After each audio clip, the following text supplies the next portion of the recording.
Hey, tonight we're diving into the real Wild West. Not the Hollywood version with its heroic cowboys and dramatic showdowns, but the gritty, dangerous reality where survival was never guaranteed. You might think you're tough enough to handle it, but trust me, there's a reason they called it wild. If you're enjoying these stories, I'd really appreciate a quick like or even a subscribe. It helps more than you know. I'm always curious where you all are listening from, so drop a comment with your location and what time it is there. Love seeing our little global community connect through these stories. Now, dim the lights, maybe turn on a fan for that soft background hum, and let's ease into tonight's journey together. We're going to explore why you might not survive even a single day in the untamed American frontier. Congratulations, you've just woken up in the American Wild West of the 1870s. The good news, you're about to experience a legendary chapter of history firsthand. The bad news, your chances of survival just dropped dramatically. The first challenge hits you before you even open your eyes. The smell, not the earthy, pleasant aroma of nature you might expect, but something far more pungent. The stench of unwashed bodies, animal droppings, and what might possibly be raw sewage hanging heavy in the air. You see, bathing wasn't exactly a priority in the Wild West. Most settlers considered a thorough wash a monthly luxury, and that's being generous. Some went entire winters without a proper bath. Water, was precious out here, and using it to clean yourself seemed wasteful when you needed it for drinking and cooking. As you drag yourself from your bed, which is likely just a straw-filled mattress crawling with bedbugs, you realise how every muscle in your body aches. Life in the 1870s frontier involved constant physical labour from dawn until dusk. There were no weekends off, no vacations, and certainly no ergonomic considerations. Whether you were a farmer, miner, or ranch hand, your body was your primary tool, used until it broke down. You might think you work hard in your modern life, but frontier labour was something entirely different, backbreaking work that left even the strongest people permanently hunched and arthritic by their 30s. Imagine spending 14 hours ploughing fields, hauling water, chopping wood, or working deep underground in a mine shaft. No wonder the average lifespan was only about 35 years. Standing on the dusty floor, you notice the chill in the air. If it's winter, your cabin might be 20 degrees below freezing inside. If you had a fireplace, you'd have let it burn down overnight to save precious fuel. Good luck finding central heating or thermal underwear in this century. And if it's summer, well, get ready to sweat through every article of clothing you own.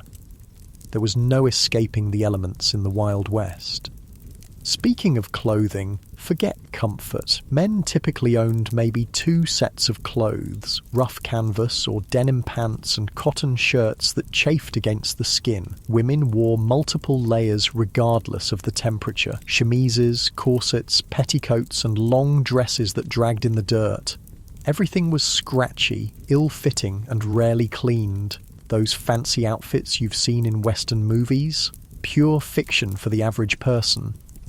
Your stomach growls, reminding you it's time for breakfast. Hope you like beans, biscuits and coffee, possibly for every meal. The Wild West diet was monotonous and nutritionally deficient. Fresh fruits and vegetables were seasonal luxuries. Meat, when available, was often preserved with salt or smoke because refrigeration didn't exist. Scurvy, a disease caused by vitamin C deficiency, when your gums bleed and your teeth fall out, was common among settlers despite being easily preventable with modern knowledge.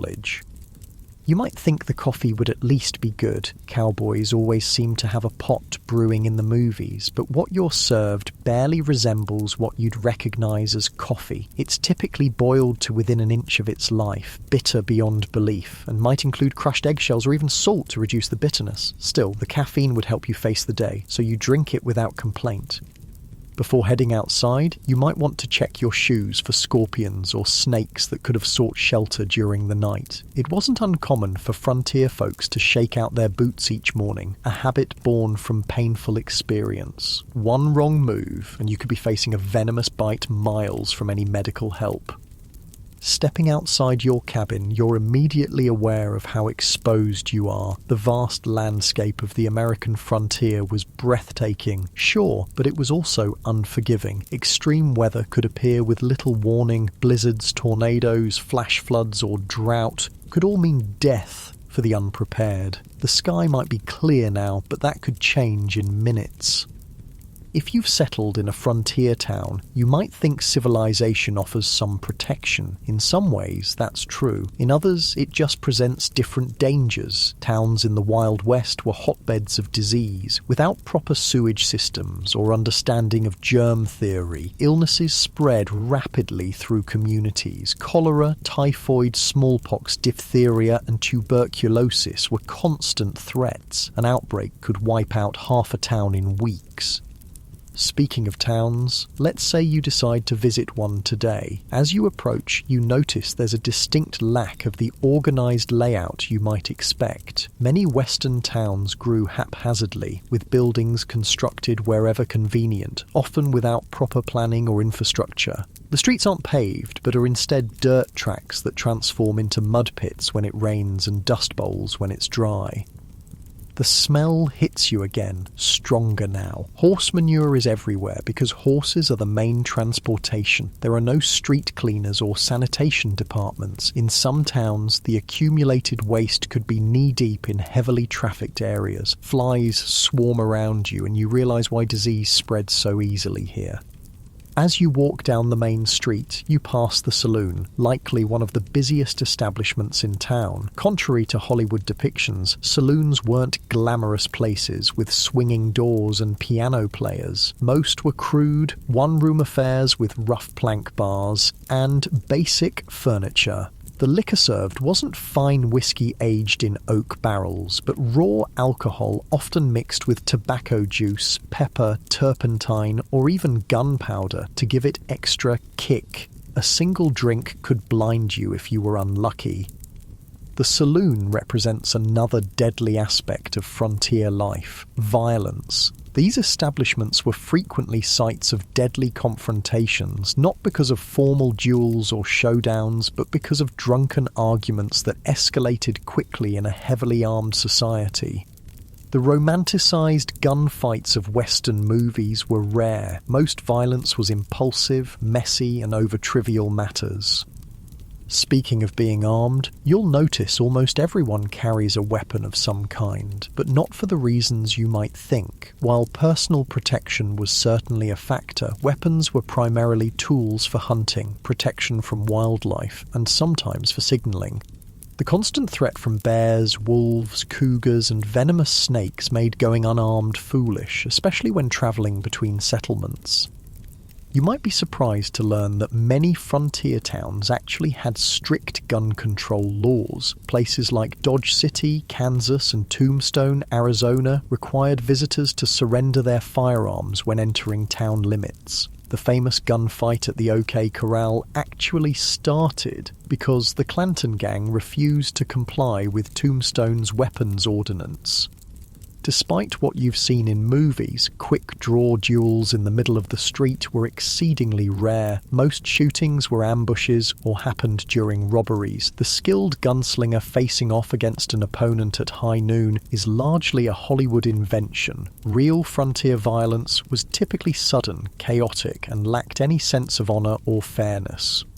As you continue your walk, you pass the local doctor's office. Medical care in the 1870s frontier would horrify you. Most doctors had little or no formal training. Surgical procedures were performed without anaesthesia beyond whiskey or morphine, and sterilisation was virtually unknown. Something as simple as an infected cut could lead to amputation or death. Common treatments included bloodletting, mercury compounds, arsenic, and other toxic substances that often did more harm than good. Women in childbirth faced mortality rates as high as 1 in 4 in remote areas. Dentistry involved extraction without anesthesia, using crude tools. Most people suffered from painful dental issues for years before finally losing their teeth. If you were injured or fell ill on the frontier, your survival often depended more on luck than medical intervention. Even minor injuries could become life-threatening due to infection. Broken bones might never heal properly, leaving frontier folk with chronic pain and disability. The famous phrase, "only the strong survive," had literal meaning in the Wild West. Your stomach growls again, and you realise it's time for lunch. You head to the local restaurant, which is likely just an extension of someone's home where meals are served for a fee. The food isn't any more varied than your breakfast. Meat is tough and often spoiled, despite heavy smoking or salting. Vegetables, if available, are overcooked to mush. Food safety standards don't exist, so dysentery and food poisoning are common occurrences. While eating, you overhear conversations about recent Indian attacks, outlaw gangs, or the danger of travelling alone. While Native American violence against settlers was far less common than portrayed in popular culture, in fact, settlers and the US military were far more likely to be the aggressors. The frontier was still a place of conflict. The systematic displacement of indigenous peoples created tensions that sometimes erupted into violence on both sides. As for outlaws, they were a genuine threat, particularly in remote areas. Law enforcement was sparse, with a single sheriff sometimes responsible for thousands of square miles. In many places, justice was handled through vigilante action rather than formal legal proceedings. Lynch mobs were common, and the concept of innocent until proven guilty often didn't apply. If you were accused of horse theft or cattle rustling, you might find yourself hanging from a tree before sunset, regardless of your actual guilt or innocence.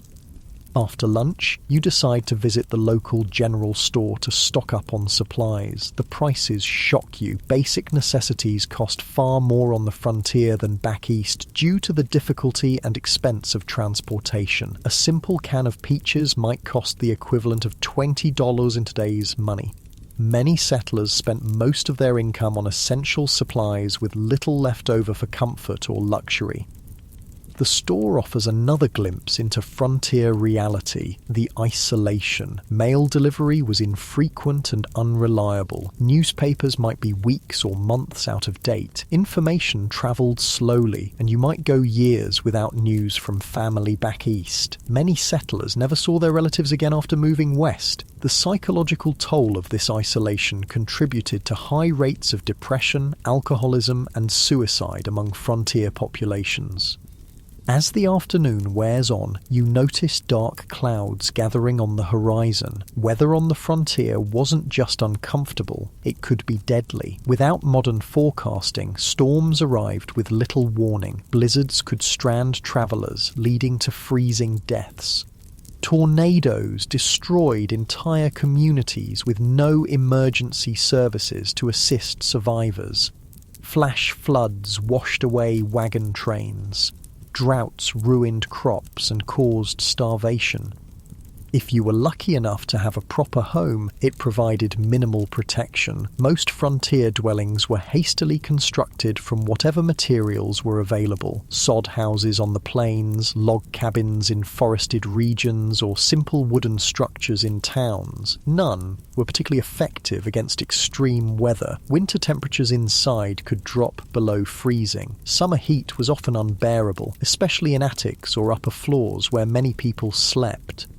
As the storm approaches, you decide to head back to your cabin before it hits. On the way, you pass a group of men heading to work at the local mine. Mining was one of the deadliest professions on the frontier. Underground cave-ins, toxic gas exposure, explosions from improperly handled blasting powder, and machinery accidents claimed countless lives. Miners also suffered from long-term health issues like black lung from coal dust or mercury poisoning from gold processing. Even if you avoided mining, few frontier occupations were safe. Farming involved dangerous equipment with no safety features. Ranching meant working with unpredictable animals weighing hundreds of pounds. Logging had one of the highest fatality rates of any profession. Whatever you did to make a living, your risk of serious injury or death was exponentially higher than in the modern world. You make it back to your cabin just as the rain begins to fall. The roof leaks in several places, and you place buckets to catch the water. This is a good opportunity to refill your drinking water, as clean water was scarce and precious. Many frontier settlers drank from the same sources used for washing and watering livestock, leading to waterborne illnesses that could quickly turn fatal. As you sit in your leaky cabin listening to the rain, you reflect on how different reality is from the romanticized version of the Wild West. There were no heroes or villains, just people struggling to survive in incredibly harsh conditions. The fact that anyone made it through is testament to human resilience and determination. Night falls early as you have no electricity. Candles and oil lamps provide minimal illumination, and you're careful with them. Fire was a constant danger in frontier homes. A single spark could mean losing everything, with no fire department to call for help. Many towns burned to the ground at least once in their history. You prepare for bed, exhausted from just one day in the Wild West. Your muscles ache, your stomach is unsettled from the unfamiliar food, and your mind is overwhelmed by the constant vigilance required to stay alive. As you drift off to sleep, you wonder if you'll make it through tomorrow, or if you'll become just another statistic in the dangerous story of the American frontier. The wind howls outside your cabin, a haunting reminder of how small and vulnerable humans are against the vastness of the untamed wilderness. Tomorrow, if you're lucky enough to see it, will bring all these challenges again, along with new ones you haven't yet imagined. In the Wild West, survival was never guaranteed. It was earned day by day, hour by hour, through hardship most modern people can scarcely comprehend. The morning light filters through the cracks in your cabin walls, waking you from a restless sleep. Your body aches from the hard mattress, but there's no time to linger. The Wild West waits for no one. As you rise, you remember yesterday's harsh introduction to frontier life and wonder what new challenges today will bring. Let's say you decide to leave town today to travel across the frontier. Whether you're heading to another settlement, joining a wagon train west, or simply exploring, travel in the 1870s was an entirely different experience than what you're used to. The good news is that by this time, the Transcontinental Railroad had been completed, connecting the east and west coasts of America. The bad news? Unless you were relatively wealthy or travelling between major cities, you probably couldn't afford to use it. Most frontier folks travelled by horse, wagon, or simply on foot. If you owned a horse, consider yourself fortunate. Horses were expensive to buy and maintain, putting them out of reach for many settlers. A good horse might cost the equivalent of several months' wages. Then you needed saddles, bridles, feed, and veterinary care, though veterinary care often meant shooting the animal if it broke a leg or developed certain illnesses. Riding itself was no pleasure cruise. Saddles in the 1870s weren't designed for comfort, but for function. Hours in the saddle left even experienced riders with blisters and aching muscles. And if your horse spooked at a snake or sudden noise, which happened frequently, you could easily be thrown, potentially suffering broken bones or worse miles from any help. If you couldn't afford a horse, you might travel by wagon. Forget the romantic image of pioneers cheerfully rolling across pristine prairies. Wagon travel was brutally uncomfortable. The vehicles had no suspension system beyond the slight give in wooden wheels, meaning you felt every rock, rut, and hole in the trail. The constant jarring caused wagon sickness, similar to seasickness, leaving travellers nauseous and miserable. Roads, if they existed at all, were typically just dirt tracks carved by previous travellers. After rain, they became muddy quagmires where wagons could sink axle deep. During dry periods, the dust was so thick you could barely breathe or see. Wagons frequently broke down, with wheels cracking or axles snapping miles from the nearest settlement. Let's say you've decided to journey all the way to California or Oregon. You've joined a wagon train heading west on the famous Oregon Trail. This 2,000-mile journey was one of the most perilous undertakings of the 19th century. Of the approximately 400,000 people who attempted it between the 1840s and 1860s, an estimated 1 in 10 didn't survive. The Oregon Trail was sometimes called the nation's longest graveyard. Some historians estimate that an average of 10-15 people died for every mile of the trail. Think about that. A grave every 350 feet or so for 2,000 miles. The trail was lined with makeshift crosses and stone markers, many without names, as families were forced to bury loved ones and continue their journey.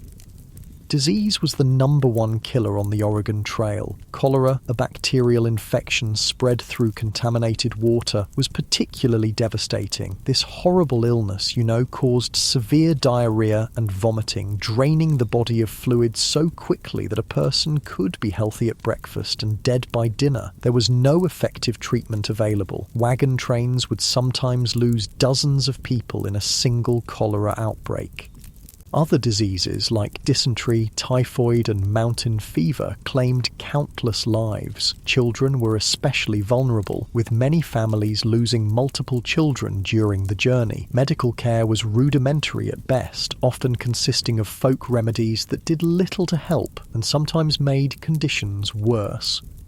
Crossing rivers presented another deadly challenge. Wagons weren't designed to float, but pioneers had to cross numerous rivers on their journey west. Some had ferries or fords, but many required the wagon to be floated across like a makeshift boat. Wagons frequently capsized in these crossings, drowning people and livestock and destroying precious supplies. The Platte, Columbia, and Snake Rivers claimed hundreds of lives during the migration period.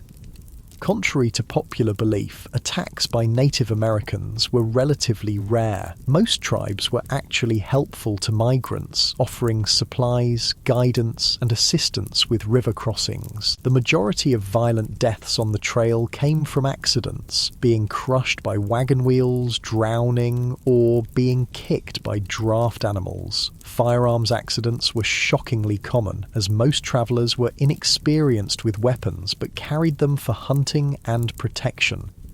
The psychological toll of the journey was immense. Families buried children, parents, and spouses along the way, then had to continue travelling immediately. There was no time for extended grief on the trail. Each day's delay meant less chance of crossing the mountains before winter snows made passes impassable. The constant stress, grief, and physical hardship led many travellers to mental breakdown. Suicide was not uncommon among trail migrants. If you somehow survived the journey to California or Oregon, your challenges weren't over. Many arrived at their destination having spent all their money and resources on the journey itself. Families often arrived destitute, malnourished, and ill, only to find that the promised land had its own harsh realities. But let's say you've decided not to travel that far. Perhaps you're heading to a nearby town or settlement instead. Even short journeys in the Wild West presented significant dangers. Travelers might encounter outlaws who saw lone riders or small groups as easy targets. While the frequency of stagecoach robberies was exaggerated in later fiction, they did occur regularly enough to be a legitimate concern.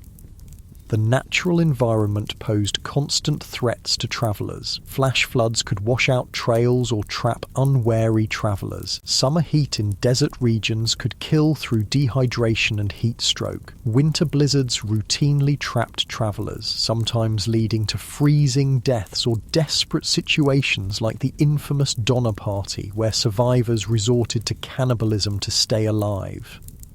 Navigation itself was challenging in an era before detailed maps. Travellers relied on vague directions, landmarks that could change or be misidentified, and the experience of guides who sometimes proved unreliable. Getting lost in the wilderness could be a death sentence, especially if your supplies ran low.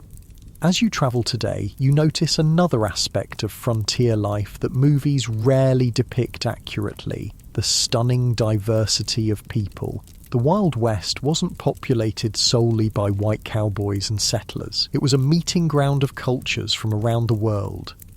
Chinese immigrants worked as railroad builders, miners, and merchants. Mexican families had been living in the Southwest long before it became US territory. Black cowboys made up as much as 25% of the workforce on some ranches. European immigrants from Germany, Ireland, Italy, and Scandinavia brought their cultures and traditions. And of course, dozens of distinct Native American nations had called these lands home for thousands of years before others arrived. This diversity, however, didn't mean equality or harmony. Racial violence was a common feature of frontier life. Chinese railroad workers faced brutal discrimination and were often forced to take the most dangerous jobs for lower pay than white workers. Mexican landowners frequently saw their property seized through legal manipulation or outright theft after the Mexican-American War. Black Americans who moved west hoping to escape Southern discrimination often found frontier racism just as entrenched, if different in form. Despite their crucial contributions to ranching, mining, and building frontier communities, they were frequently excluded from economic opportunities and social acceptance. For Native Americans, the expansion of white settlement was nothing short of catastrophic. The indigenous population of North America, once numbering perhaps 15 million people, had been reduced to fewer than 300,000 by 1900. Disease, warfare, forced relocation, and the deliberate destruction of their food sources, particularly the buffalo, decimated numerous tribes and nations. US government policies systematically pushed Native Americans from their traditional lands onto reservations, often in areas with poor soil and few resources. Treaties were regularly broken when valuable resources were discovered on reservation lands. Native children were taken from their families and placed in boarding schools designed to erase their cultural identity, operating under the philosophy of "kill the Indian, save the man." The romanticized cowboys versus Indians narratives of later films grossly misrepresented the complex interactions between settlers and indigenous peoples. Many native nations initially tried to accommodate newcomers and adapt to changing circumstances. Violence typically erupted after repeated treaty violations, encroachment on tribal lands, or deliberate provocations. As you continue your journey, you ponder another group whose experience differed markedly from Hollywood depictions: women on the frontier.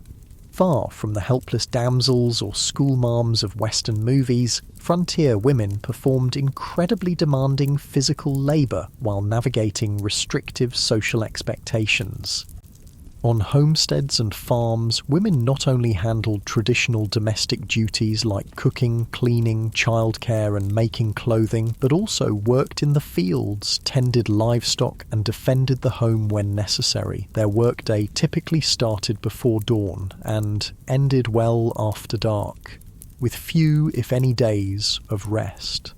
A frontier woman might need to plough fields in the morning, deliver a neighbour's baby at midday, fight off predators threatening the livestock in the afternoon, and still prepare meals and care for her own children throughout. Many women became widows young due to the dangerous nature of frontier life and had to manage farms or businesses alone while raising children. Despite their essential contributions, women had few legal rights. In most territories and states, they couldn't vote, own property independently if married, or have custody of their children in the event of divorce. Domestic violence was considered a private matter, with little legal recourse available to victims. For unmarried women, options were severely limited. Teaching was one of the few respectable professions, though female teachers were paid significantly less than their male counterparts, and were often expected to resign upon marriage. Some women found economic independence through running boarding houses, working as nurses, or establishing millinery or dressmaking businesses. Then there were the soiled doves, prostitutes who worked in frontier brothels and saloons. While later mythology romanticized these women, the reality was typically grim. Many entered the profession out of economic desperation after being widowed or abandoned. Physical abuse, drug addiction, and venereal disease were common hazards of the work. Even those who managed to earn substantial money found themselves socially ostracized and unable to transition to more respectable positions. Some women did find greater freedom on the frontier than they might have back east. The shortage of women in Western territories gave them more marriage options and sometimes better treatment as communities competed to attract and keep female residents. A few territories like Wyoming and Utah granted women voting rights decades before the 19th Amendment, recognizing their essential contributions to frontier development. As the day wears on and you continue travelling, you might wonder about law enforcement in this supposedly lawless land. The reality was complex and varied widely by location. Major cities and towns typically had some form of organised law enforcement, but vast rural areas had minimal, if any, official protection. County sheriffs were elected officials responsible for maintaining order across sometimes enormous territories. A single sheriff might be the only law enforcement for thousands of square miles, making regular patrols impossible. They relied heavily on deputizing ordinary citizens during emergencies, creating posses to pursue criminals or respond to violence. Town marshals handled law enforcement within town limits, sometimes with a few deputies in larger settlements. These positions were often dangerous and poorly paid, attracting a mix of dedicated public servants and those who enjoyed the power the badge provided. Some famous lawmen, like Wyatt Earp, moved between legitimate law enforcement and more questionable enterprises throughout their careers. Federal marshals had jurisdiction throughout territories and states but were few in number. They typically focused on major crimes like counterfeiting, mail robbery, or offences involving multiple jurisdictions. The legendary US Marshals of Western movies, single-handedly bringing law to lawless towns, were largely fictional creations. In many remote areas, justice was handled through informal community action rather than official legal processes. Vigilante groups formed to address perceived threats when formal law enforcement was absent or ineffective. Sometimes these groups maintained basic order, but they could easily become vehicles for prejudice, personal vendettas, or mob violence. The iconic image of the quick-draw gunfight was largely a later invention. Most frontier violence was mundane, impulsive, and often alcohol-fueled. Bar fights that escalated to fatal levels, domestic violence, and disputes over land or livestock were far more common than dramatic shootouts on dusty streets. Criminal punishment was harsh by modern standards. Hanging was the standard penalty for murder, rape, and sometimes theft, particularly of horses or cattle. Prisons existed, but were primitive facilities with high mortality rates from disease, violence, and poor conditions. Many communities preferred immediate execution to the expense of long-term imprisonment. As evening approaches, you decide to seek shelter for the night. If you're lucky, you might find a town with a hotel or boarding house. Don't expect luxury. Frontier accommodations were basic at best. A typical hotel room would have a simple bed, possibly infested with bed bugs, a washstand with a pitcher and basin, and perhaps a chair. Bathroom facilities would be an outhouse in the back, shared by all guests. Privacy was minimal, with thin walls allowing you to hear your neighbours' every movement and conversation. In busier establishments, you might even share a bed with a stranger, a common practice to maximise capacity during busy periods. The sheets might not have been changed for previous guests, and lighting would be limited to candles or oil lamps. A night's lodging would cost between 25 cents and $1, depending on the establishment's quality and location. This represented a significant expense for many travellers, equivalent to several hours' wages for an average worker. Many chose to sleep in stables, barns, or simply under the stars to save money, despite the additional risks these options presented. If you were travelling through more remote areas, you'd likely camp for the night. This meant building a fire, assuming you could find enough fuel, preparing a meal from your limited supplies, and sleeping on the ground with minimal protection from the elements or wildlife. Indigenous peoples, experienced travellers, and military scouts had sophisticated techniques for safe camping, but the average settler often made dangerous mistakes.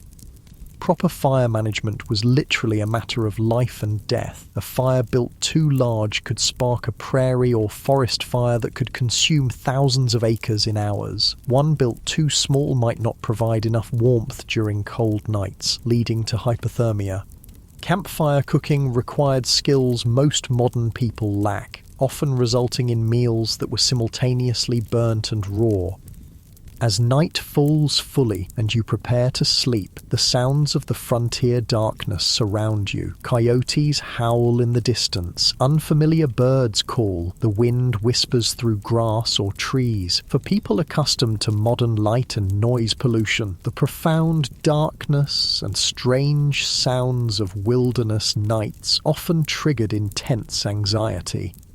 Many travellers slept poorly on the frontier, not just because of physical discomfort, but from fear of the unknown dangers that might lurk in the darkness. Native attacks, though rare, often occurred at dawn when sleepers were at their most vulnerable. Predators like wolves, bears, and mountain lions might investigate camps looking for food. Venomous snakes and scorpions sought warm places to rest, sometimes including a sleeper's bedroll.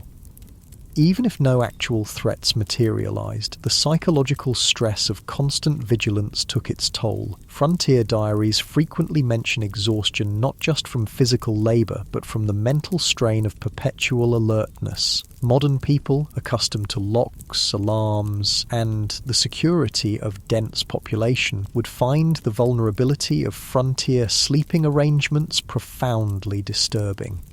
As you drift towards sleep, you reflect on the day's journey. Travel in the Wild West bears almost no resemblance to its sanitized, romanticized portrayal in later entertainment. It was grueling, dangerous, and uncomfortable beyond what most modern people could endure. The skills required from from navigation without maps to making emergency repairs to handling firearms safely took years to develop, and mistakes were often fatal. The darkness deepens and the sounds of night creatures grow louder. Tomorrow will bring new challenges if you survive the night. Perhaps you'll reach your destination, or perhaps you'll become just another unmarked grave along the trail. One more statistic in the perilous story of westward expansion. The Wild West forgave no weakness and offered no second chances. Every day survived was a victory against overwhelming odds. The new day dawns on the frontier, and you've somehow survived the night, a victory in itself in the Wild West. As you rub the sleep from your eyes and stretch your aching muscles, you contemplate what direction your frontier experience might take today. Perhaps you'll try your luck in one of the booming mining towns where fortunes are supposedly made overnight. You've heard stories of the California gold rush, the Nevada silver strikes, and the Colorado mining booms. Tales of ordinary men finding nuggets the size of chicken eggs and becoming wealthy overnight have drawn hundreds of thousands west. What these stories don't mention are the brutal realities awaiting those who chase mineral dreams. Let's say you decide to try your hand at mining. What would that actually entail? First, you'd need to stake a claim, which means finding unclaimed land with potential mineral deposits, increasingly difficult by the 1870s, as the easiest and richest areas were claimed years earlier. If you were lucky enough to find a promising spot, you'd need to register your claim at the nearest government office and pay the required fees, which could be substantial. Then the real work would begin, and it was some of the most physically demanding labour imaginable. For placer mining, searching for loose gold in streams, you'd spend hours bent over in ice-cold mountain water, sifting through sediment with a pan or sluice box. Your hands would crack and bleed from constant exposure to water and rough materials. Your back would ache from the hunched position, and after all that effort, you'd be lucky to find a few tiny flakes of gold worth pennies. If you ventured into hard rock mining, digging for veins of ore in the mountains, the dangers multiplied exponentially. Tunneling into unstable rock without modern safety equipment or engineering knowledge led to frequent cave-ins that crushed miners where they stood. Poorly ventilated shafts filled with toxic gases like carbon monoxide, odourless but deadly, suffocating miners who had no warning of the danger. Blasting with black powder or dynamite to break through rock was incredibly hazardous. Miners frequently lost fingers, hands, eyes, or lives when charges detonated prematurely or thrown rock fragments became deadly projectiles. The thunderous noise and constant percussion of blasting left many with permanent hearing loss. Even if you avoided immediate catastrophes, the long-term health effects were devastating. Miners constantly inhaled fine rock dust, leading to silicosis, a painful lung disease that slowly suffocated its victims. Mercury used in gold processing caused neurological damage, tremors, and mental deterioration. Those working in copper or lead mines absorbed toxic metals that accumulated in their bodies, causing chronic illness and early death. The mining industry of the 1870s had virtually no safety regulations or oversight. Mine owners prioritized profit over worker welfare, and injuries were considered an expected part of the job. Medical care for injured miners was minimal and often ineffective. A serious injury typically meant the end of a miner's career and livelihood, with no disability support or workers' compensation available.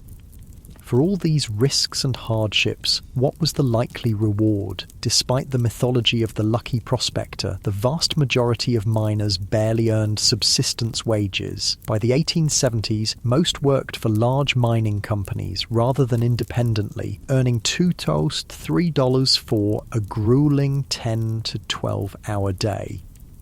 Studies suggest that storekeepers, saloon owners, and prostitutes consistently made more money than the miners whose dreams sustained frontier mining towns. Speaking of mining towns, they were notoriously rough places. Imagine a community composed primarily of young, single men engaged in dangerous work with few women, families, or civilizing institutions. Alcohol consumption was astronomical. The average mining camp resident consumed several times more alcohol than the typical American today. Violence was commonplace, with fights, stabbings, and shootings occurring regularly. Sanitation in mining camps was typically abysmal. With minimal planning or infrastructure, human waste and garbage accumulated in streets and waterways. Typhoid, cholera, and dysentery spread rapidly in these conditions. During warm months, the stench could be overwhelming and swarms of flies spread disease from waste to food. If you managed to find valuable ore, you faced the challenge of converting it to cash. Banking in the Wild West was primitive and often predatory. Many mining towns had no banks at all, forcing miners to carry gold dust or ore, making them targets for theft. Some saloons and general stores offered to buy gold, but frequently at rates far below actual value, taking advantage of miners' limited options. Where banks did exist, they operated with minimal regulation or oversight. Bank failures were common, often wiping out customers' life savings without warning or recourse. Many bankers were little more than confidence men who established storefronts, collected deposits, and disappeared overnight with all the funds. Without federally backed currency, paper money was issued by individual banks and its value fluctuated wildly depending on the bank's reputation. Counterfeit bills circulated widely, and even experienced merchants could be fooled by well-made fakes. The safest form of money was gold or silver coin, but carrying it made one a target for robbery. Perhaps, after considering the dangers and disappointments of mining, you decide to try your hand at ranching instead. The cattle industry was booming in the 1870s, with demand for beef in eastern cities creating opportunities on the frontier. Surely this would be a healthier, more profitable venture. Ranching did indeed avoid some of the worst health hazards of mining, but it introduced its own unique dangers and hardships. Starting a ranch required significant capital. Land, livestock, equipment and buildings all represented major investments. Many aspiring ranchers went deeply into debt purchasing these necessities, betting their future on favourable weather and market conditions. Nature often had other plans. Droughts could wither grazing lands and dry up crucial water sources, forcing ranchers to either watch their cattle starve or sell at devastating losses. Harsh winters could kill entire herds, as happened in the infamous Great Die-Up of 1886 to 1887, when up to 90% of cattle on northern ranges froze or starved to death during unusually severe weather. Disease could sweep through herds, wiping out a rancher's investment overnight. Texas fever, anthrax, and other infectious diseases had no effective treatments in the 1870s. Predators like wolves and cougars took a constant toll on livestock, particularly vulnerable calves. Poisonous plants, quicksand, and injuries further reduced herds. The iconic cattle drives, moving herds hundreds of miles to railroad shipping points, were not romantic adventures, but grueling, dangerous undertakings. Cowboys, not the glamorous figures of later films, but typically young, poorly paid labourers, worked 20-hour days during drives, catching brief naps in the saddle as they moved thousands of animals across difficult terrain.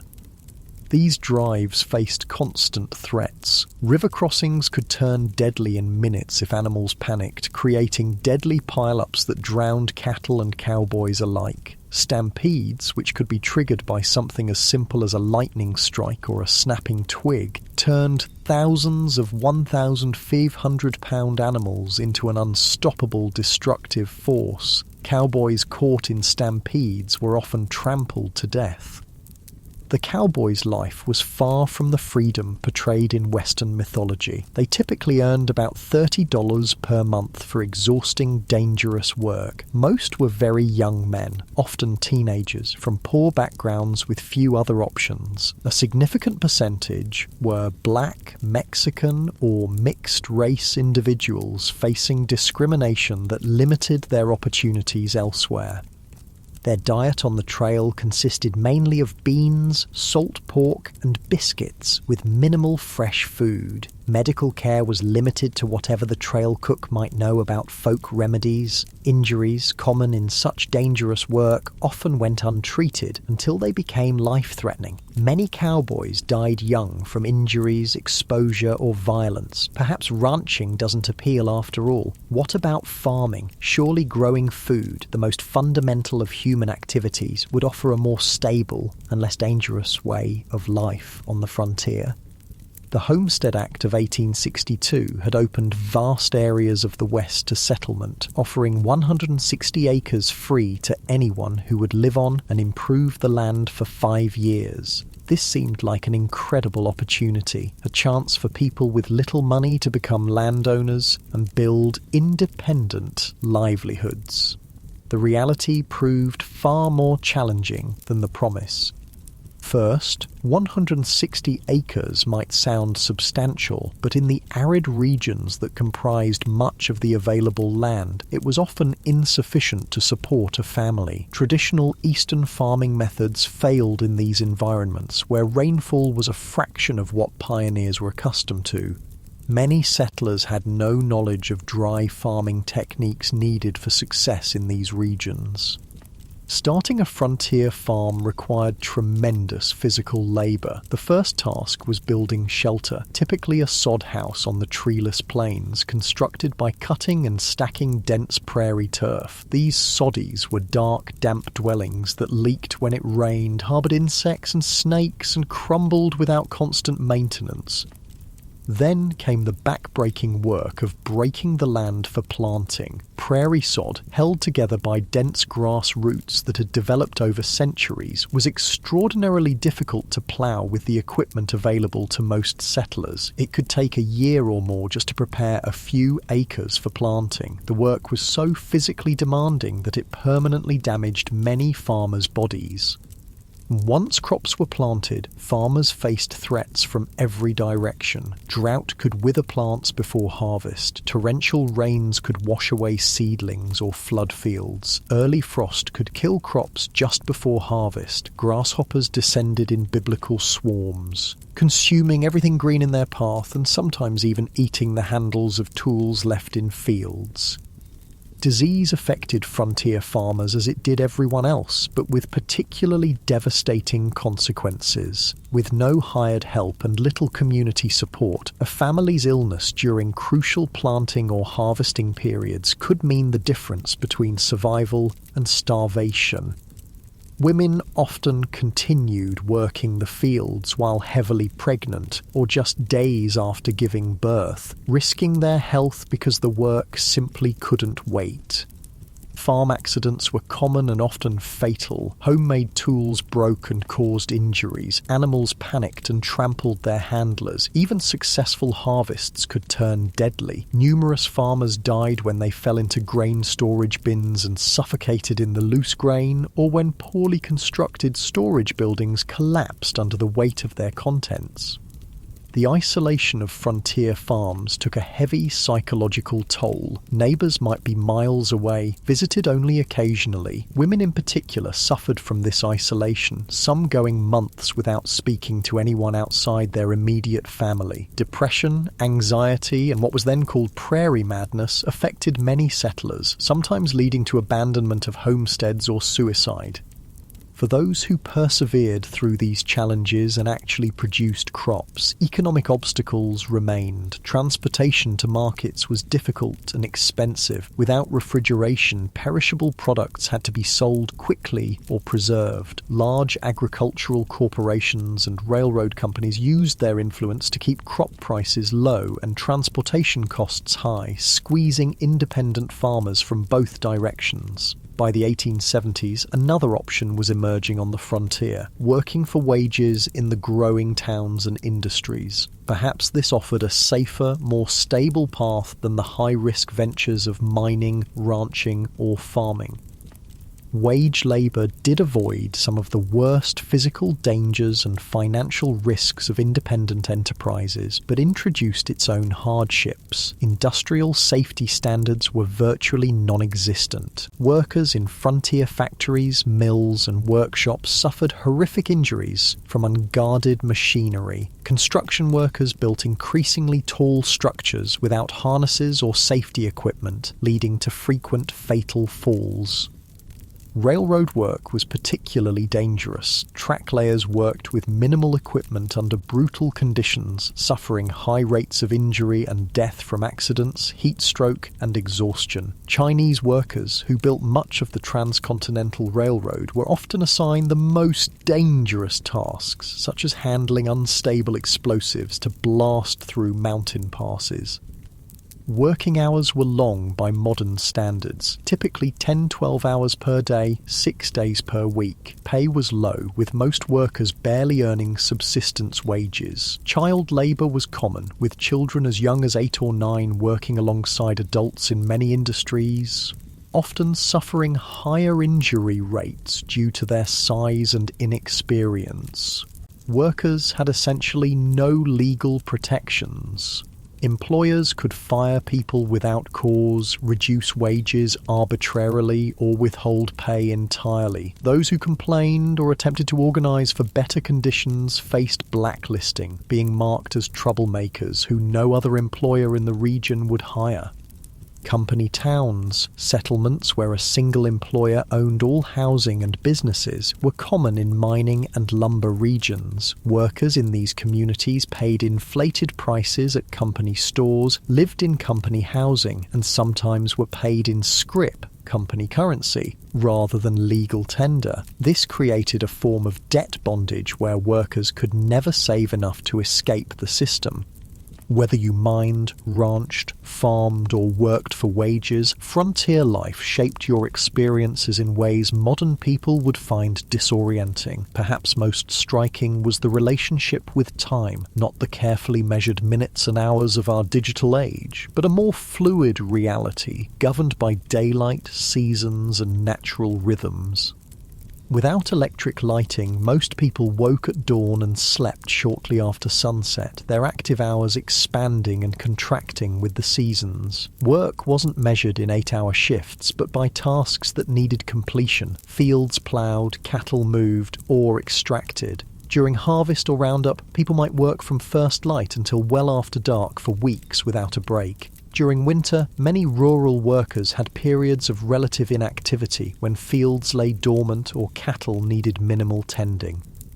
The concept of punctuality, so central to modern life, had limited relevance on the frontier. With few clocks and limited need for precise timing in most activities, people operated on approximate schedules. Stagecoaches and later trains introduced more precise timetables to the West.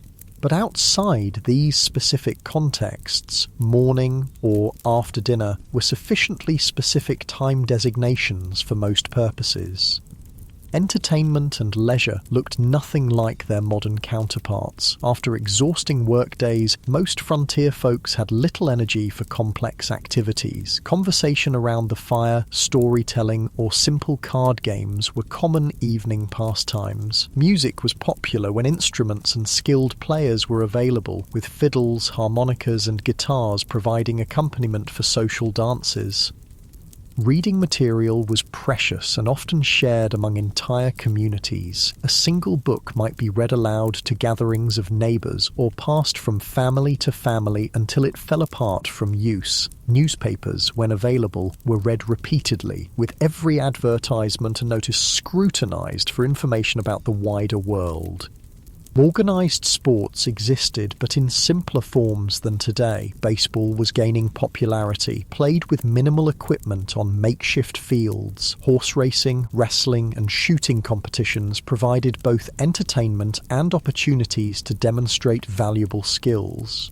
Children played games that required little or no equipment: tag, hide and seek, and variations of stickball that could be played with found objects.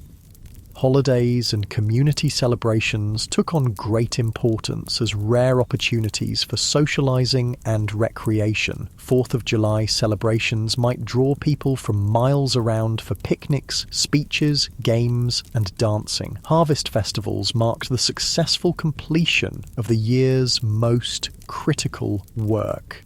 Religious holidays provided both spiritual meaning and welcome breaks from routine.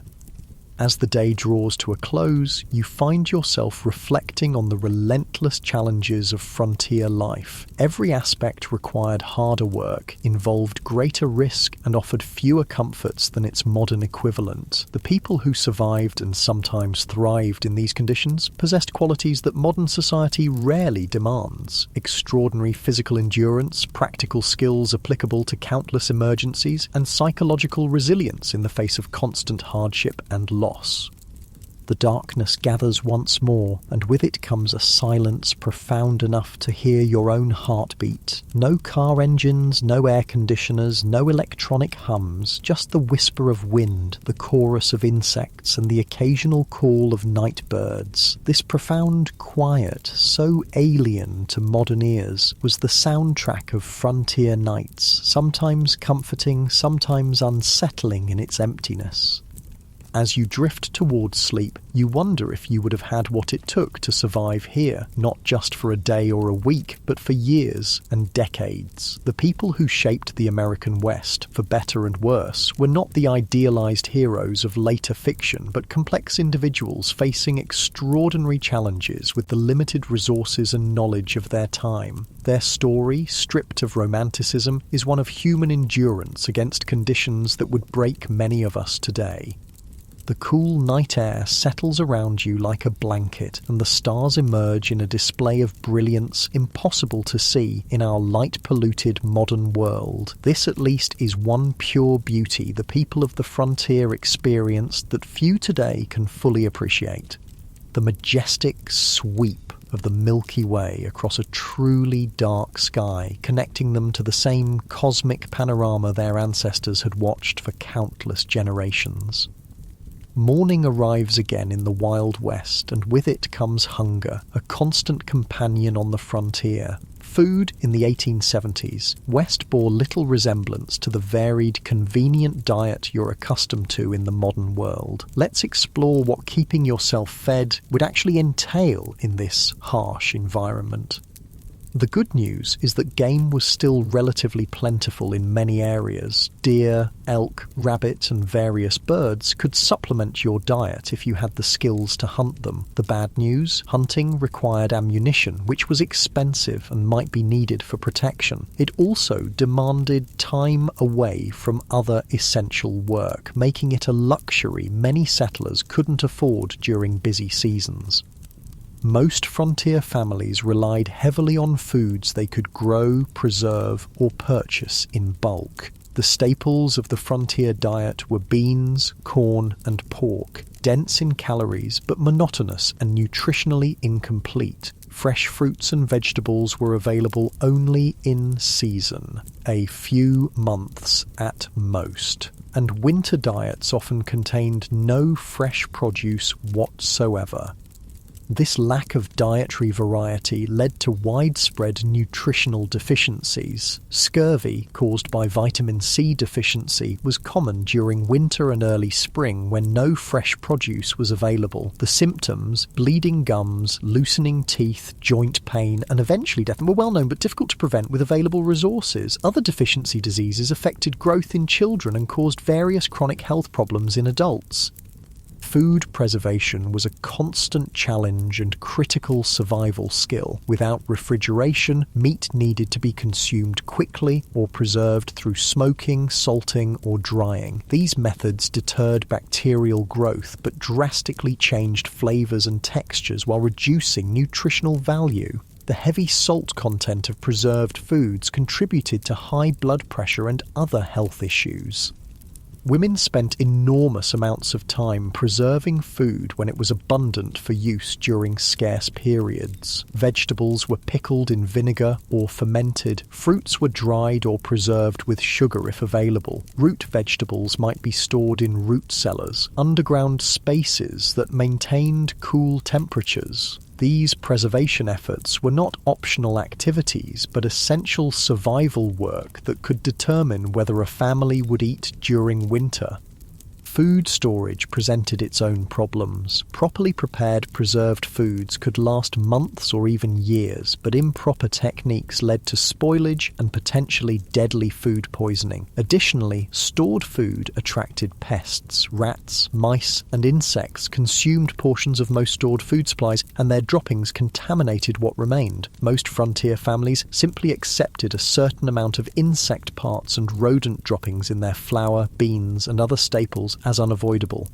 Cooking itself was far more labour-intensive than modern people can easily comprehend. Meals were prepared over open hearths or wood-burning stoves that required constant attention and fuel. In wood-scarce prairie regions, women and children might spend hours gathering buffalo chips, dried manure, or twisted grass to burn as cooking fuel. Water had to be hauled from wells or streams, often hundreds of pounds per day for cooking, cleaning, and drinking.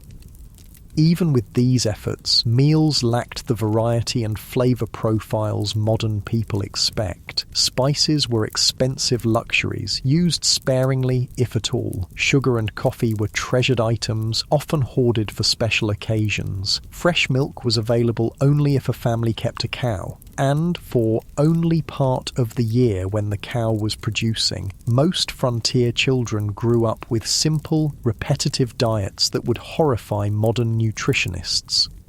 Interestingly, despite these limitations, obesity was rare on the frontier. The combination of limited food supplies, minimal sugar consumption, and constant physical labour kept most people lean. However, this leanness wasn't necessarily healthy. Many frontier folk suffered from malnutrition even when they had sufficient calories to sustain their work. Beyond basic survival needs like food, frontier life presented unique challenges for families raising children. If you had been born in the Wild West, forest, rather than just visiting it, your childhood would have been dramatically different from modern experiences.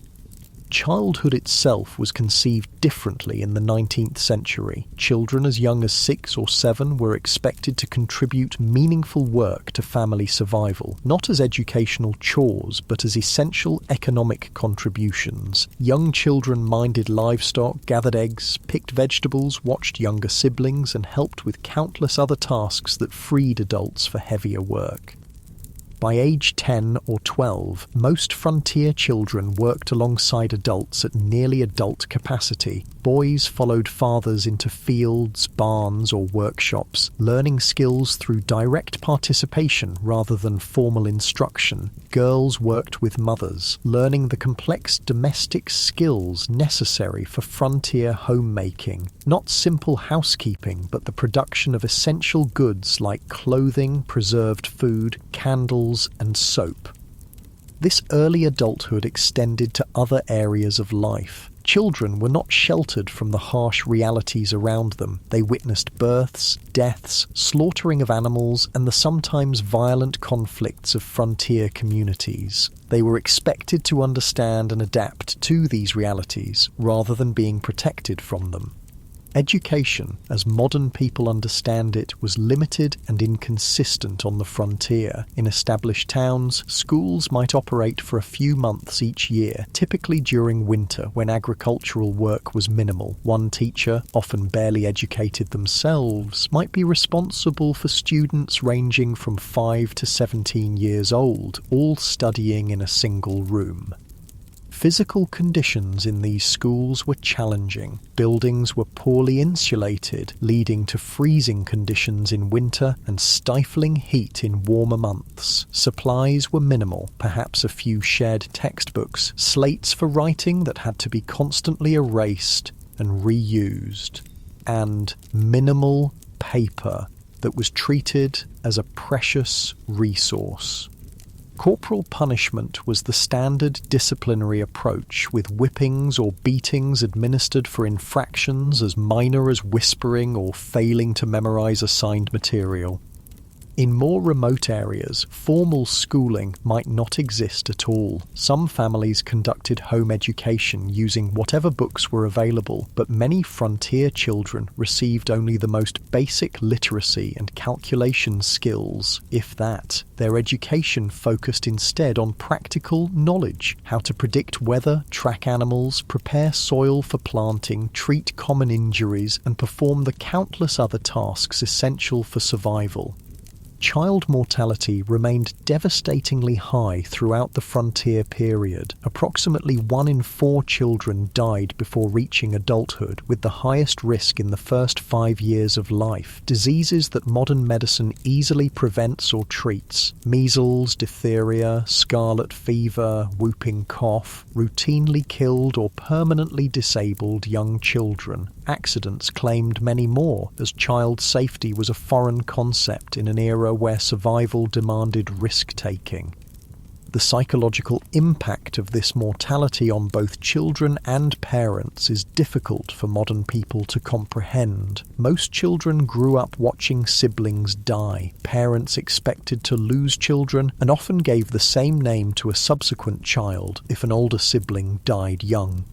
A practice that seems strange today, but reflected the different relationship with mortality in an era when death was an everyday presence. Perhaps nothing illustrates the gulf between frontier and modern life more clearly than approaches to health and medicine. If you became ill or injured in the 1870s West, your experience would bear almost no resemblance to modern healthcare. The first difference would be the absence of professional medical care in most situations. Doctors were scarce, with many communities having none at all. Those who did practice on the frontier often had minimal training, perhaps a brief apprenticeship or a few months at a medical college. Their knowledge reflected medical science of the era, which still relied heavily on theories like humoral balance that had more in common with medieval medicine than modern practice. Without access to professional care, most health issues were addressed through home remedies and folk medicine. Every community had people, usually women, known for their healing skills, drawing on traditions brought from various cultures. Some of these treatments, particularly herbal remedies, had genuine medicinal properties, but many were ineffective or actively harmful. Common medical treatments of the era included bloodletting, which weakened already ill patients, purgatives that caused severe diarrhea, supposedly to expel bad humours, and poultices of various substances applied to wounds, some of which introduced infection rather than preventing it. Laudanum, a tincture of opium, was widely used for pain, leading to addiction in many cases. Mercury compounds were prescribed for numerous conditions despite their toxicity. Even when treatments had some validity, impure medications caused problems. Without pharmaceutical regulations or standardization, commercially sold medicines varied wildly in potency and often contained dangerous contaminants. Many patent medicines marketed as cure-alls contained primarily alcohol, providing temporary relief through intoxication rather than addressing underlying conditions. Surgery in frontier conditions was particularly horrific. Without effective anesthesia, beyond alcohol, whiskey, or opium, patients endured excruciating pain during procedures. Sterilization was unknown or inconsistently practiced, leading to rampant post-surgical infections. Amputation was the standard treatment for serious limb injuries, performed with saws and knives that might be wiped clean but never properly sterilized. Childbirth represented perhaps the starkest contrast between frontier and modern medical experiences. Women typically gave birth at home, attended by a midwife if one was available, or female relatives if not. Without prenatal care, many complications weren't identified until labour was underway. Breech births, hemorrhage, and other emergencies that modern medicine handles routinely often resulted in the death of mother, child, or both. Maternal mortality rates on the frontier were approximately 1 death per 100 births, more than 100 times higher than in developed countries today. Many women approached each pregnancy knowing it might be their last experience in life. Men's diaries and letters from the period frequently mention the heartbreaking reality of raising children alone after losing wives in childbirth. The combined impact of inadequate nutrition, constant physical strain, minimal preventive care, and primitive treatment options meant that frontier populations experienced health outcomes more similar to developing nations today than to modern America. Life expectancy at birth was under 40 years, with those surviving childhood likely to suffer chronic health problems by their 50s if they lived that long. Beyond these material hardships, frontier life imposed a form of isolation and disconnection that modern people, accustomed to instant global communication, would find almost unbearable. This isolation shaped frontier psychology and culture in profound ways. Communication with distant family or friends occurred at the speed of physical transportation. Letters took weeks or months to reach recipients, if they arrived at all. News travelled slowly and unreliably, often distorted through retelling. Major events might not become known in remote areas until months after they occurred. This information vacuum contributed to a highly localised worldview where distant events seemed abstract and irrelevant compared to immediate community concerns. The isolation was particularly difficult for those accustomed to more settled environments. Women who had grown up with close female friendships and family networks often found themselves alone for days or weeks while husbands travelled for supplies or work. Their diaries frequently mention crippling loneliness and the psychological strain of having no adult conversation for extended periods. This isolation sometimes led to what contemporary accounts called prairie madness, severe depression, anxiety, and occasionally psychosis triggered by the combination of isolation, constant work, and environmental hardships. Some affected individuals became violent toward family members or committed suicide. Others simply abandoned their homesteads and returned east, unable to endure the psychological pressure of frontier life. Even in established communities, social connections were limited by practical constraints. Visiting neighbours might require travelling several miles each way, a significant undertaking when time was precious and transportation limited to walking or horseback. Formal social gatherings were infrequent, typically centred around church services, seasonal celebrations, or community work events like barn raisings or harvest festivals.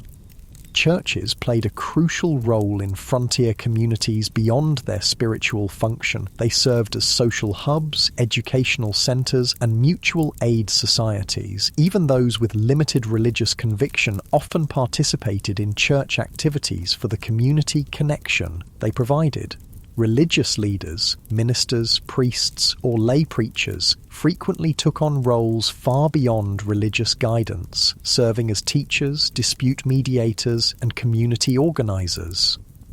The establishment of community institutions marked important milestones in frontier development. Building a school, church, or meeting hall represented a commitment to permanent settlement rather than temporary exploitation. These institutions helped transform mining camps or trading posts into towns with collective identities and shared futures. The creation of local governments, rudimentary as they often were, similarly marked transitions from frontier chaos to established community.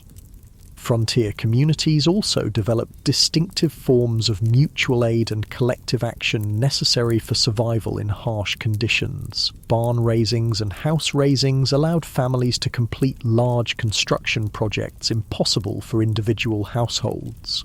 Harvest teams moved from farm to farm, ensuring crops were gathered before weather could destroy them. Spontaneous search parties formed when children went missing.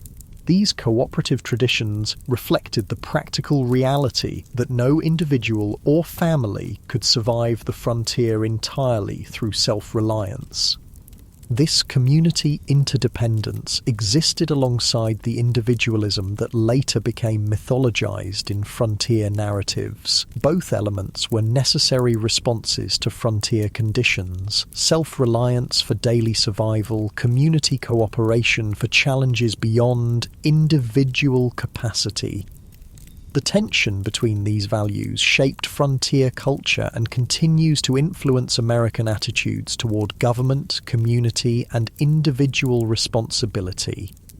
As another day in the Wild West draws to a close, you find yourself contemplating the mental and emotional resilience required to endure such conditions year after year. The people who populated the American frontier weren't superhuman. They suffered, struggled, and sometimes broke under the relentless pressure of their environment. But many adapted and persevered, developing skills and perspectives that allowed them to find meaning and even joy amid hardship.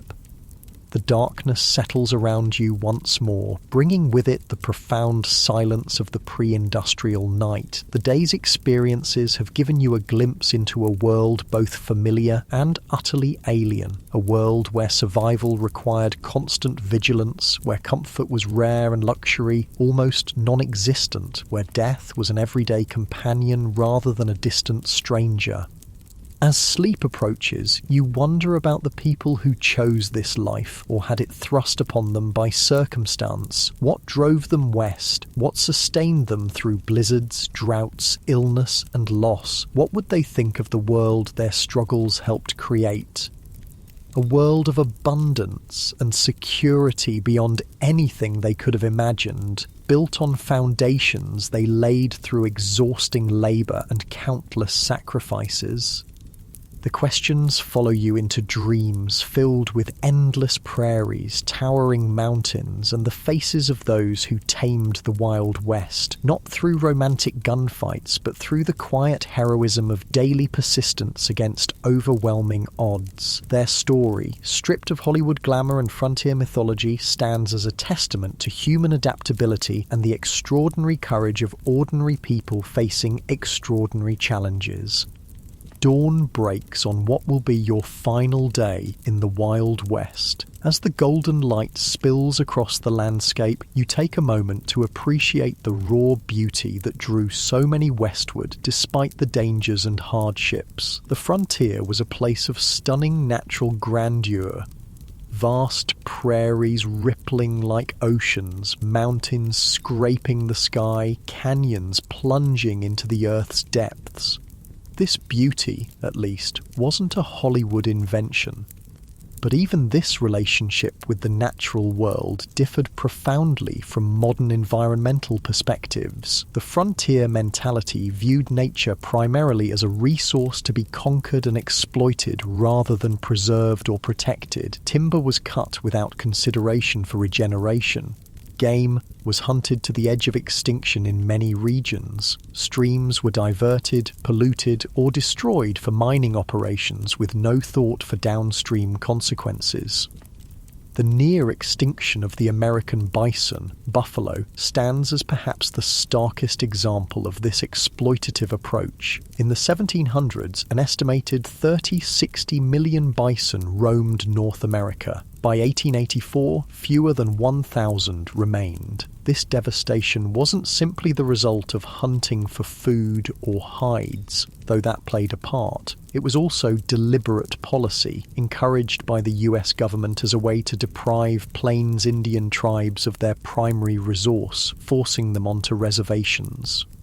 General Philip Sheridan, a key military leader in the Plains Indian Wars, reportedly stated, "Let them kill, skin and sell until the buffalo is exterminated. It is the only way to bring lasting peace and allow civilization to advance." Whether or not he actually spoke these exact words, they accurately reflect government policy of the era. The destruction of the buffalo herds was environmental warfare designed to break indigenous resistance by eliminating their way of life. For Native American nations across the West, the expansion of white settlement represented an apocalypse, not just physical displacement, but the collapse of economic systems, spiritual practices, and cultural identities tied to specific landscapes and resources. While early interactions sometimes involved trade and cooperation, by the 1870s most indigenous groups faced stark choices: confinement on reservations, continued resistance against overwhelming odds, or cultural assimilation. The reservation system itself represented a form of cultural genocide. Native children were forcibly removed from families and sent to boarding schools designed to kill the Indian and save the man, as Captain Richard H. Pratt, founder of the Carlisle Indian Industrial School, infamously stated. These children had their hair cut short, were forbidden from speaking their languages, practicing their religions, or maintaining their cultural identities. The intergenerational trauma from these policies continues to affect Native communities today. Armed resistance against American expansion almost invariably ended in defeat, though some groups maintained independence longer than others. The Battle of the Little Bighorn in 1876, where combined Lakota, Northern Cheyenne, and Arapaho forces defeated Lieutenant Colonel George Armstrong Custer's 7th Cavalry, represented one of the last major indigenous victories. The subsequent military campaigns against these tribes were marked by increasing brutality, including attacks on villages and the killing of women and children. The tragedy of this cultural collision was heightened by the fact that many native nations had sophisticated agricultural systems, complex governance structures, and rich cultural traditions that could have offered valuable knowledge to European settlers. The different approaches to land use and ownership created fundamental misunderstandings. Many native groups couldn't conceive of owning land any more than one could own the air or stars, making treaty negotiations over territory fundamentally problematic from the start. These cultural conflicts extended beyond native-white relations. The West was extraordinarily diverse, with communities from around the world bringing different languages, religions, customs, and approaches to frontier life. This diversity was both a strength, introducing varied skills and perspectives, and a source of tension in communities struggling with scarce resources and limited infrastructure. Chinese immigrants, who played crucial roles in building the transcontinental railroad and developing mining operations, faced particularly severe discrimination. The Chinese Exclusion Act of 1882, the first major American law restricting immigration based on nationality, grew from anti-Chinese sentiment that had festered for decades in Western territories. Chinese miners were frequently driven from productive claims through violence or unjust application of foreign miners' taxes. Chinese communities in frontier towns often faced riots and mass expulsions when economic conditions deteriorated. Mexican Americans, many of whom had become US citizens through territorial acquisition rather than immigration, similarly faced discrimination and displacement. Despite treaty guarantees protecting property rights following the Mexican-American War, many Mexican landowners saw their holdings taken through legal manipulation, intimidation, or outright fraud. Spanish-derived water rights systems that had functioned effectively for generations were replaced with English common law approaches less suited to arid environments. Even European immigrants found that national and religious identities continued to matter on the frontier. Irish Catholics, German Lutherans, Scandinavian Protestants, Eastern European Jews, each group tended to establish distinct communities and maintained cultural practices from their homelands. These communities provided mutual support, but sometimes became targets for nativist sentiment when economic or social tensions arose. African Americans who moved west after the Civil War hoped to find freedom from Southern oppression, but often encountered different forms of discrimination. Black cowboys, who made up approximately 25% of the workforce on some cattle operations, rarely received recognition in contemporary accounts or later mythology. Black homesteaders established communities in several Western territories, but frequently faced organized resistance from white neighbors and discriminatory application of homestead laws.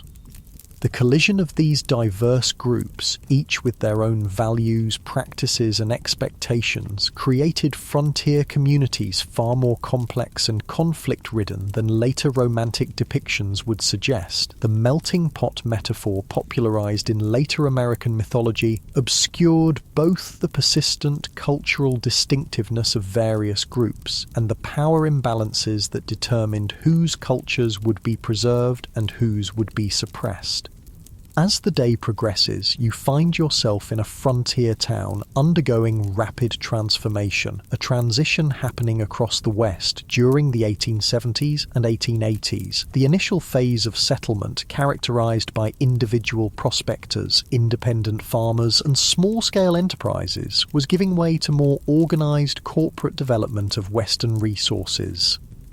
The arrival of railroads catalyzed this transition. The Transcontinental Railroad, completed in 1869, dramatically reduced travel time between east and west from months to days. Subsequent branch lines penetrated previously isolated regions, connecting them to national markets and supply chains. This transportation revolution allowed large-scale extraction of Western resources for Eastern factories and enabled mass-produced Eastern goods to flood Western markets. These economic connections accelerated the integration of Western regions into national systems, but often disadvantaged small producers. independent miners couldn't compete with large mining corporations that brought industrial methods and capital investment. Family farms struggled against agricultural enterprises operating on vast acreage. Small ranchers found themselves squeezed by cattle companies with investor backing and political connections. Corporate interests increasingly dominated political as well as economic structures. Railroad companies, mining conglomerates, timber interests, and large landholders exercised enormous influence over territorial and early state governments. Water rights, mineral claims, grazing access, and timber concessions were allocated through processes that typically favoured those with financial and political power rather than small operators or community interests. This transition from frontier to integrated region wasn't simply economic but cultural. The rough-edged mining camp or cattle town gradually acquired institutions that signalled permanence and connection to wider society. Banks, schools, churches, newspapers, theatres and fraternal organisations. Streets were surveyed and sometimes paved. Wooden structures were replaced with brick and stone buildings. Local governments enacted ordinances regulating behaviour that had previously gone ungoverned. For many who had been attracted to the frontier precisely because of its freedom from eastern constraints, these changes represented unwelcome domestication of the wild spaces they had sought. Some continually moved westward ahead of advancing civilization, seeking new frontiers. Others struggled to adapt to increasing regulation, competition, and social expectations. The mythological end of the frontier, declared in the 1890 census, represented real psychological and cultural challenges for those whose identities were tied to frontier conditions. Part of this transformation involved the taming, or at least management, of frontier violence. The iconic gunfighters and outlaws who would later dominate Western mythology operated in a specific historical window when formal law enforcement was establishing itself against pre-existing systems of personal and community violence. By the 1880s and 1890s, professional police forces and court systems had replaced vigilante justice in most established communities, though remote areas still saw occasional eruptions of frontier-style conflict resolution. The legendary figures who captured public imagination, Wild Bill Hickok, Wyatt Earp, Billy the Kid, Jesse James, operated in this transitional period, often moving back and forth between legal and illegal activities as circumstances changed. Their later mythologization obscured the complex, often morally ambiguous reality of their lives. Hickok, far from the perfect marksman of legend, shot bystanders in at least 2 gunfights. Earp worked variously as a lawman, gambler, brothel keeper and vigilante across his career. The Robin Hood image attached to Jesse James ignored his Confederate guerrilla background and the innocent victims of his robberies. As evening approaches on your final day in the Wild West, you find yourself contemplating the gap between frontier reality and the mythology that would later emerge from it. Why did Americans, and eventually the world, become so fascinated with a romanticized version of this brutal period? What needs did these myths serve, and what truths did they obscure?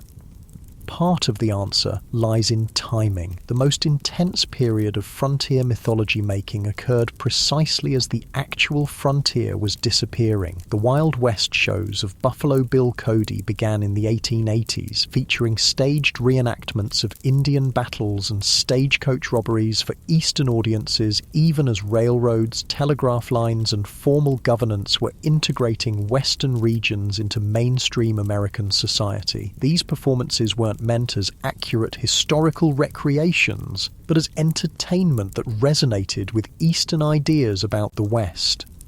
The dime novels that popularized exaggerated tales of Western heroes originated not on the frontier but in Eastern publishing houses, written by authors who rarely had first-hand experience of the regions they described. These formulaic stories emphasized action, clear moral distinctions between heroes and villains, and a vision of the West as a testing ground for American virtues of self-reliance, courage, and individualism.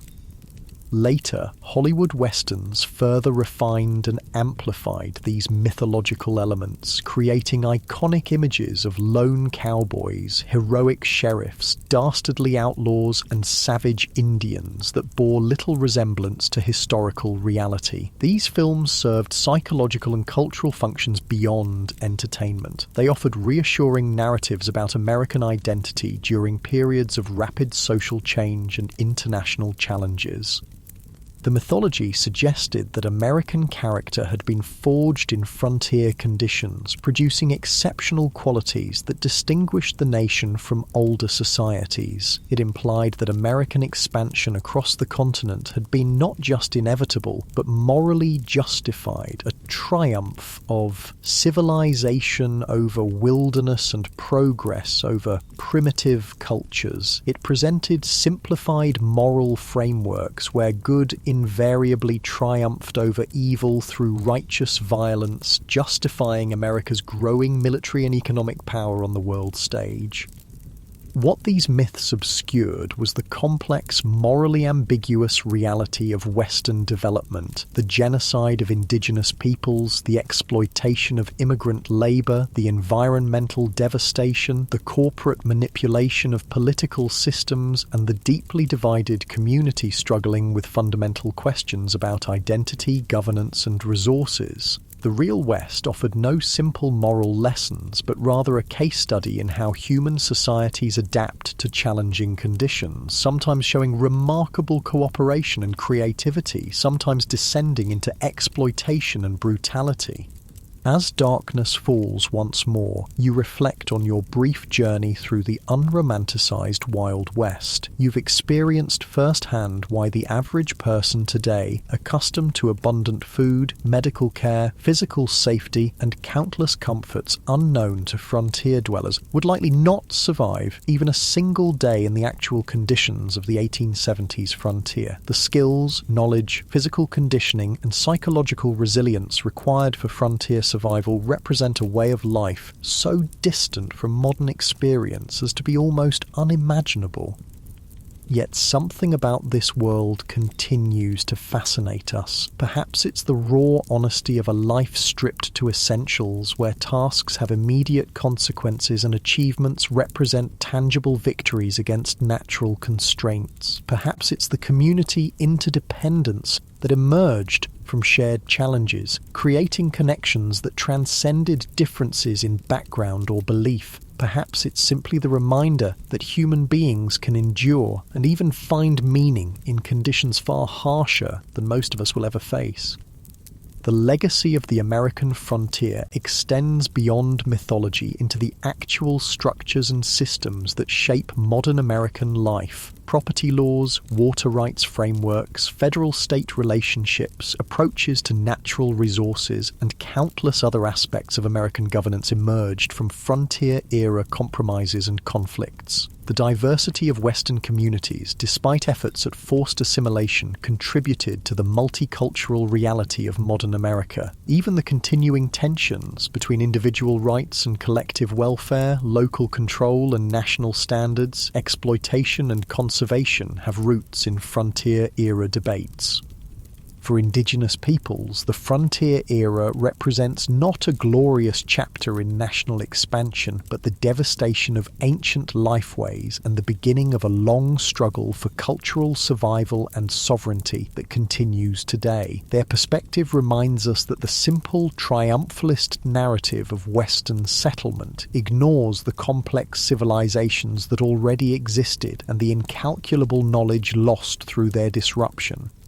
The most accurate understanding of the frontier requires holding multiple perspectives simultaneously, acknowledging both the courage of those who built new communities in challenging conditions and the devastation experienced by those displaced by this expansion.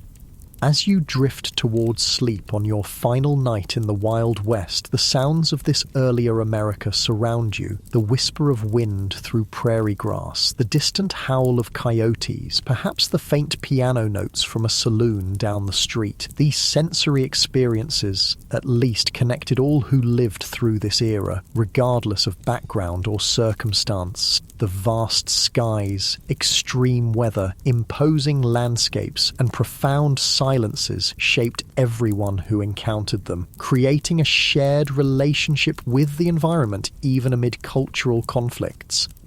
Tomorrow, you'll return to your own time, carrying with you a deeper understanding of this pivotal period in American history. You'll never again see a Western film or read a frontier novel without recognizing the sanitized, simplified version of a complex reality.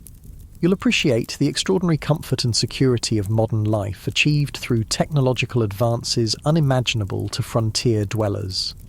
You might find yourself more aware of the skills and knowledge lost in the transition to our specialized, technology-dependent society, the practical self-sufficiency that allowed frontier people to build, repair, grow, preserve, and create what they needed with minimal outside support.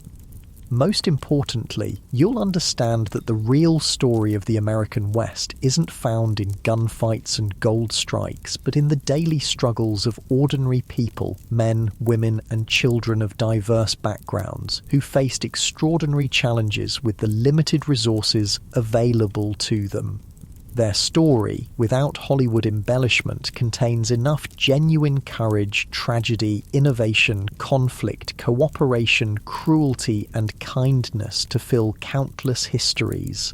Their legacy lives in the communities they established, the environmental changes they initiated, the cultural patterns they created, and the myths that grew from their experiences.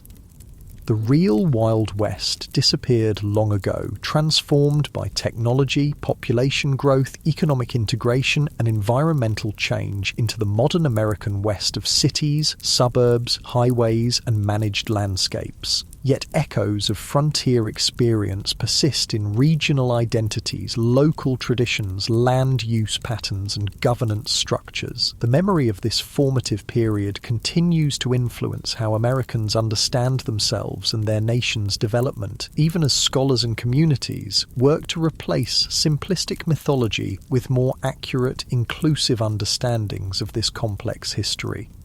As you finally surrender to sleep, the boundary between past and present seems to blur. The challenges faced by frontier communities, adapting to environmental constraints, managing scarce resources, building functional communities among diverse populations, balancing individual freedom with collective needs, remain relevant in new forms today.